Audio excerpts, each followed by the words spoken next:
to this. So I want to make sure that folks have an opportunity to hear this. So I'll go ahead and share my screen.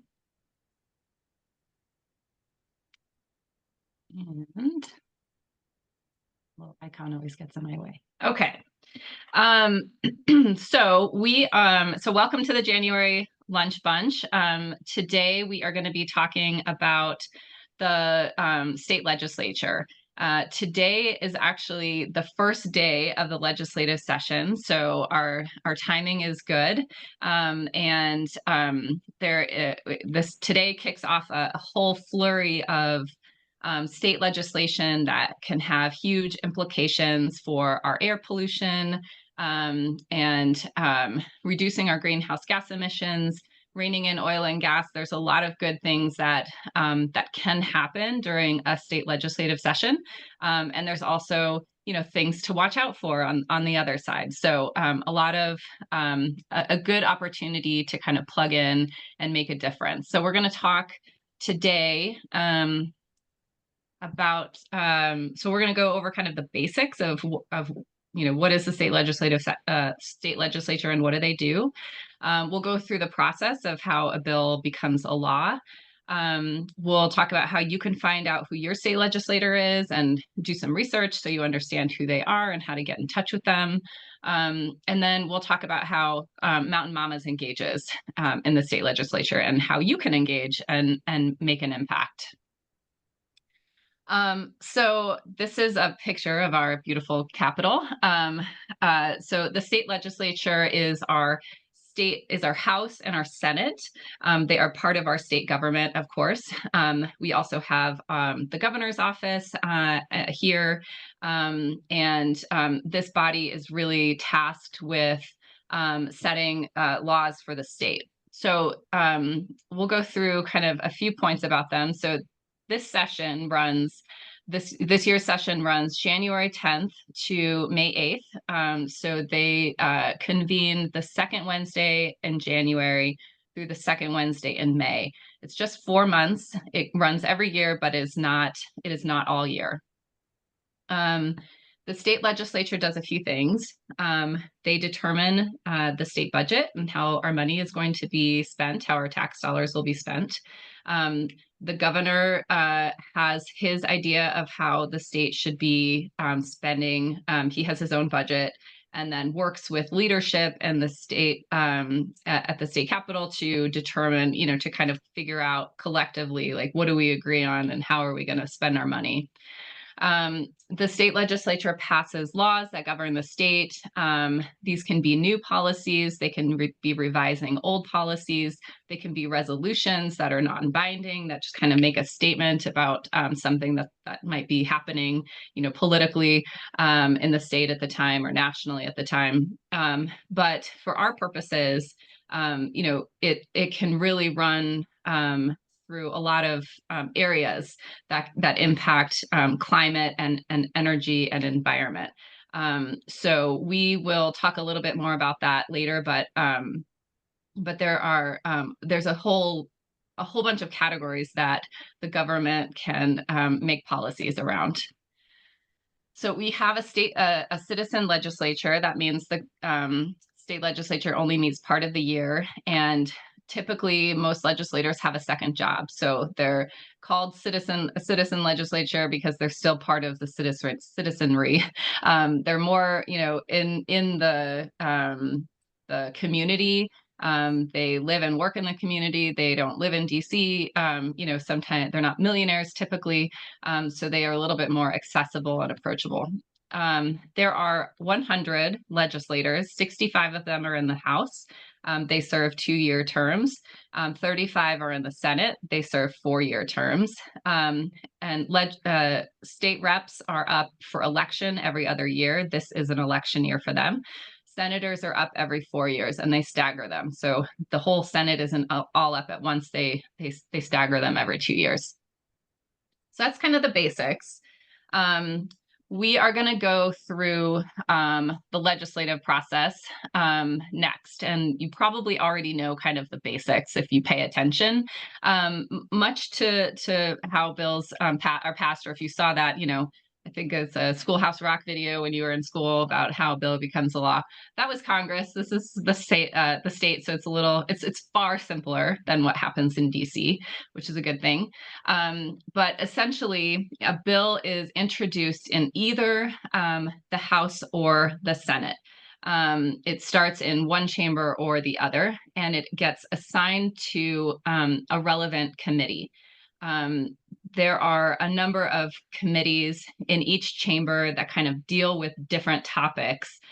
So, for example, in the House, we are often dealing with the Energy and Environment Committee. Our bills typically get sent there because that's the relevant issues that committee deals with. There's also a Health and Human Services Committee, an Education Committee, Finance and tax, I believe. So this allows committee members to kind of specialize in an area and understand these issues on a deeper level, because they're going to be doing more deliberation. They're going to be hearing from witnesses and are going to be getting more. They're kind of the first to dig into that bill.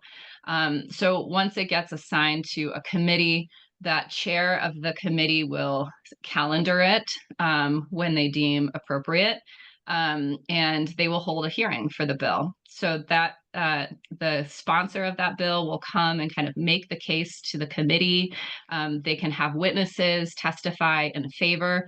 There will certainly be, for controversial bills, there will be folks testifying in opposition. The committee members can ask questions, and then they will deliberate and either vote for or against the bill. They can also amend the bill. And oftentimes, amendments will be discussed sort of behind the scenes or planned out. Sometimes those amendments are already pre-planned, but sometimes, they can be kind of come out of nowhere too. So there's a lot of opportunity for bills to be changed throughout the process as things are negotiated between opposition and supporters. Once that bill gets out of committee, if it does, it might go to a second committee. Sometimes bills will deal with more than one issue area and they'll be assigned to two committees. That's pretty rare. But more often, if there is a fiscal note, which means the bill will cost the state money to implement, it goes to appropriations. And the Appropriations Committee is a very powerful committee that helps determine the budget. So they're kind of looking at the broader spectrum of how the money is going to be spent, and then determining, if there is enough funding available for your bill or for a particular bill. And bills can be amended in appropriations too, especially if the fiscal note is too high and they say, well, we can, let's amend it this way, bring down the fiscal note, and then we can make it, then we can pass it out of committee. Then from that point, it goes to the full floor of whichever chamber it's in. On the floor, it goes through two votes. And during the first vote, it can be amended again. Lots of opportunity to change bills along the way. So then it gets passed, from that chamber. Those are the last votes, and then it gets sent to the opposite side. And it basically goes through the same process in the opposite side. Committee hearing, appropriations potentially, and then the full floor. And of course, on the other side, there are all the same opportunities to amend the bill. So if the bill was amended in the second chamber, it needs to go back to the first chamber for what's called concurrence. And that is that the first chamber agrees with the changes that were made in the other chamber, and sometimes they don't agree, and it gets amended again, and it has to go back again. So usually that doesn't happen, not too often, although these controversial bills are a little unpredictable. But once both chambers have voted on the same language of the bill, then it goes to the governor's desk, and that's the final step, where he can either sign the bill or veto it.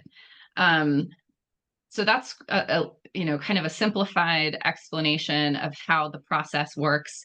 There are a ton of conversations that happen throughout the process. The governor certainly weighs in on more controversial bills that he might care about. And so, he may be asking for things to be amended.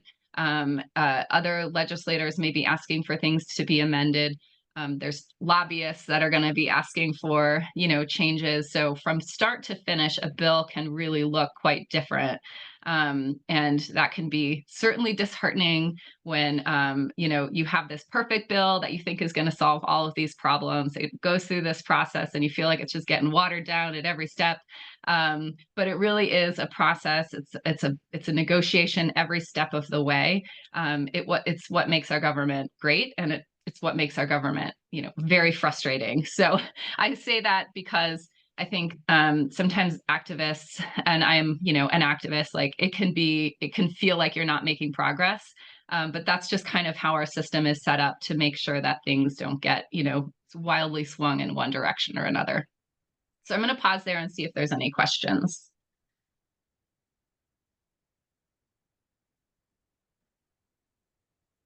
None so far, I see. Okay, and feel free to put something in the chat too. You can raise your hand or just jump in. All right, so let's talk about how do you find out who your state reps are? And Can I ask a question really quickly? Oh, sure, go ahead. Angelique, I was just wondering if you submit a bill and it's just become so distorted and totally, it looks like there's a lot of opportunity for it to just come and bite you in the ass from what you actually intended it to be. If that is the case, is it possible to pull the bill? Can you just totally decline and say, no, this isn't even close? It's actually the opposite of what I want. Can you just take it away at that point? Or is it once it's initiated, it's going somewhere? Yeah, that's a good question. Well, certainly if the sponsor of the bill, if the sponsor in both chambers agree that the bill has, become something that it shouldn't have ever been, I mean, I believe they can pull their own bill. Jen, correct me if I'm wrong on that. Usually it's, they can let something die on the calendar. And so it doesn't necessarily, which means like, they can ask leadership to just hold it and never schedule it for a vote. And then the calendar ends and everything that hasn't passed basically dies. But yeah, that's certainly happened where people are just, the process has gotten away from them, or things are not, that it's doing more harm than good.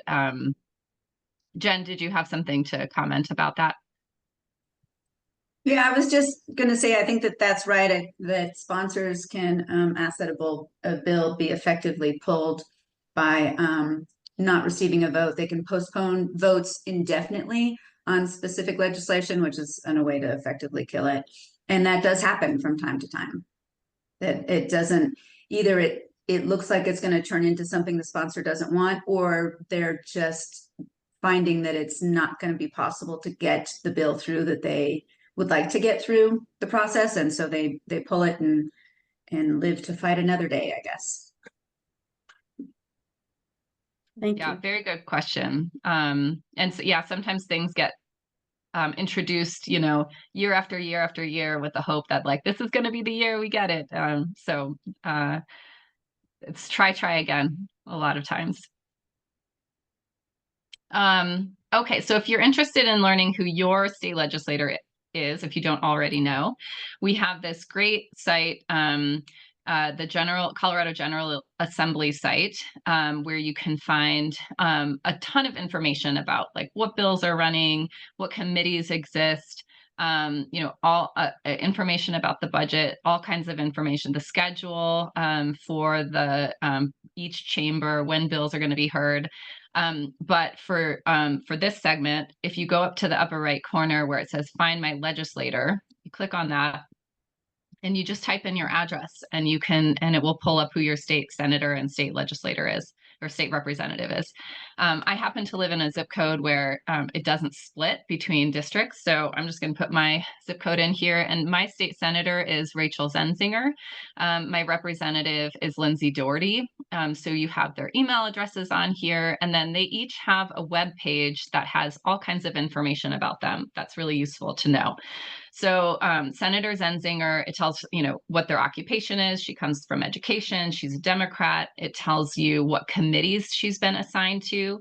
So you can see that she sits on appropriations. She's actually the vice chair of the Appropriations Committee, and she's the vice chair of the Joint Budget Committee. She has a lot of power in the state legislature because she has a big vote in how money is allocated. So my senator is an important figure. It has her address, including her office number at the Capitol if you wanted to visit her in person. It has her phone number here. This links to her email address, but you can also just get her email address from that previous page, of course. It tells you what counties she represents, and then it'll also tell you all the bills and resolutions that she is sponsoring. There's nothing on here right now because we're at the beginning of session, but you can also look to see all like her history of what she has done in her time at the state legislature.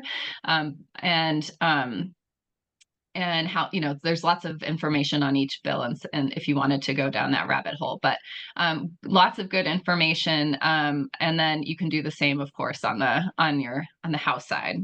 So I really encourage you to go to this website and maybe mark it as a favorite, because you can listen in on House and Senate floor business. You can listen to what's going on in the committees. You can actually testify, which we'll talk about in a couple minutes. You can testify virtually now because that's one of the benefits that came out of the pandemic is things are more accessible virtually to us. And a lot of that is accessible on this website. All right, so moving on. So how do Mountain Mamas engage in the legislative process? So first, we will be determining our priority bills. And the way that we determine our bills is really, there's a ton of bills that get introduced each year that deal with climate, with energy, with, improving the environment. And we don't have the capacity to work on all of them, unfortunately. So we're really trying to decide, what are the biggest impacts to families, which bills have the biggest impact on issues that our members care about: air quality, climate and health of our environment, making things more affordable for folks to transition to energy efficient things in their homes or in their cars. The electric school bus money from the state came from state legislation. So we have $65 million for school districts to transition their fleets to electric, their school bus fleets.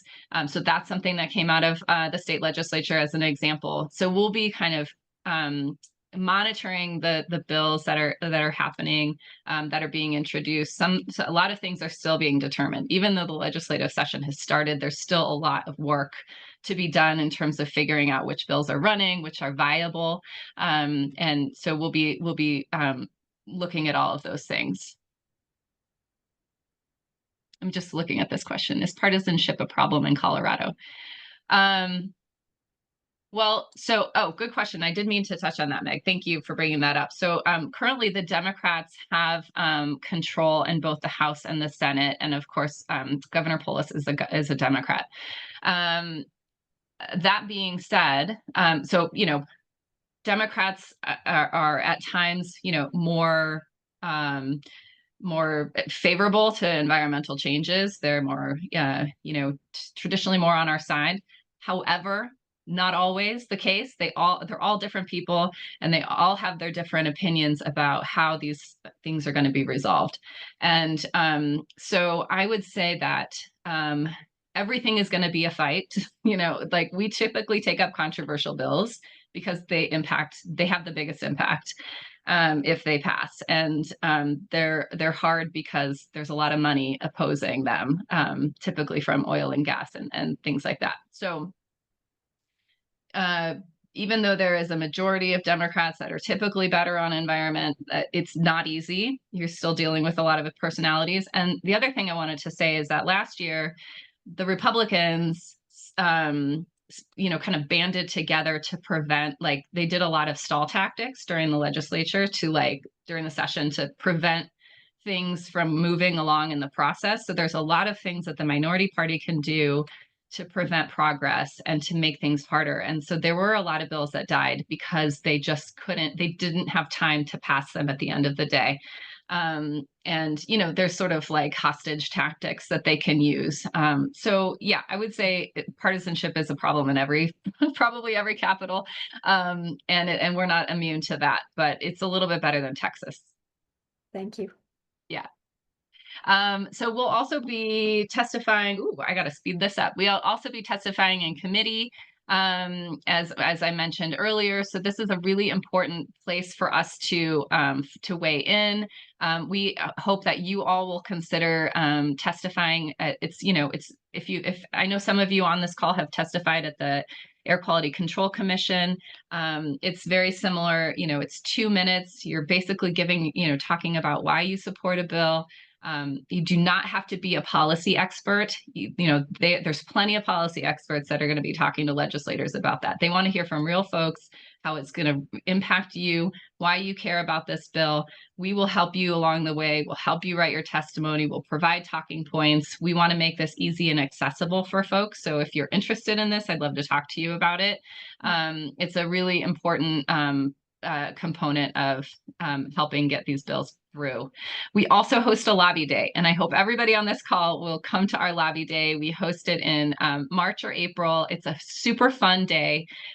We often have people who have never been to the Capitol come, so it doesn't matter if you have any experience at all or you've ever talked to your legislator, but it's an opportunity for us to go down as moms and grandmas and anyone who cares about this stuff to talk to your state legislator about our priority bills. It's going to be an important time to go.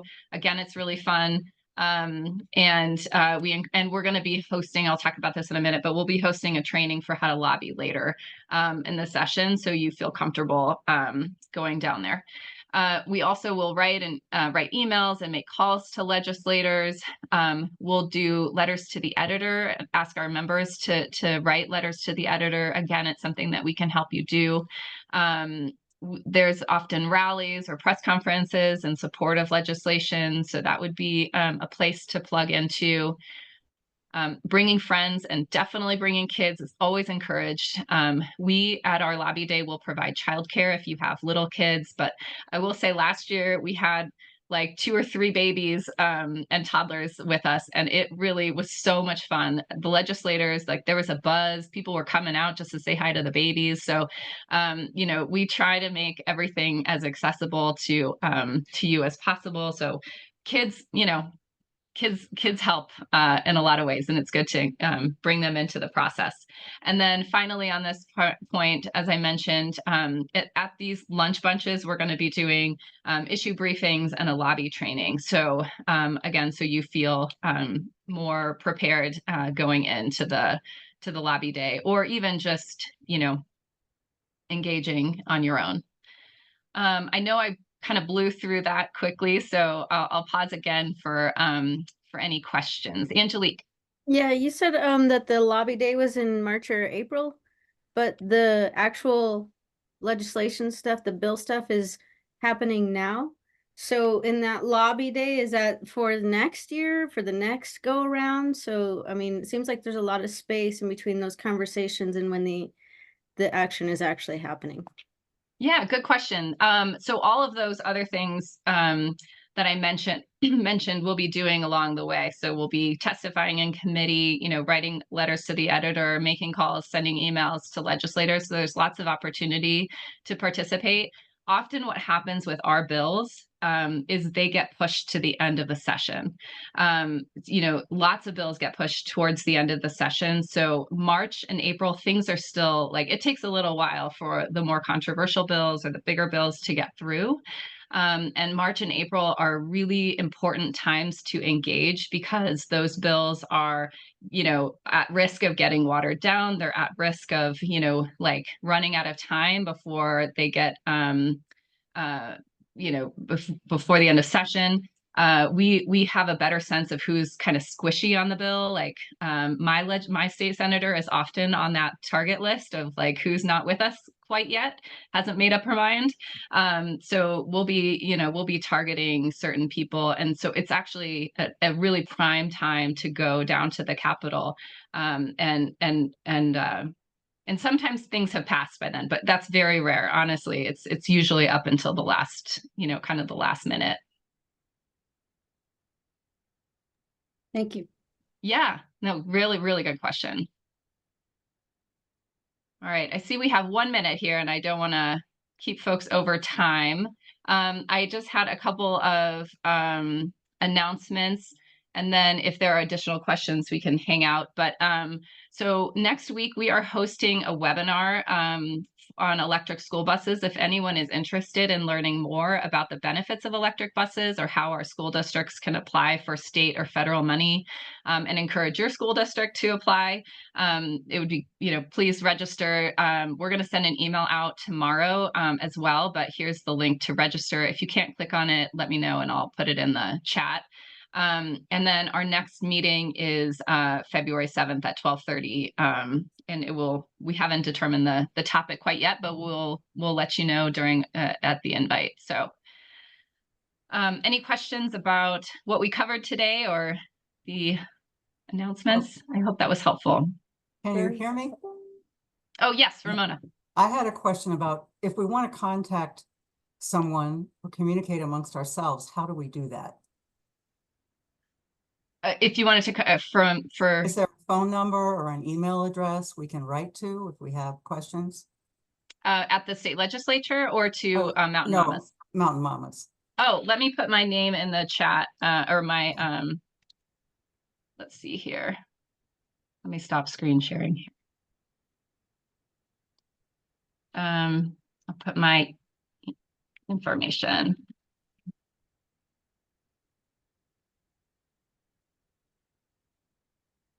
That's my cell. And then there's Jen's information too.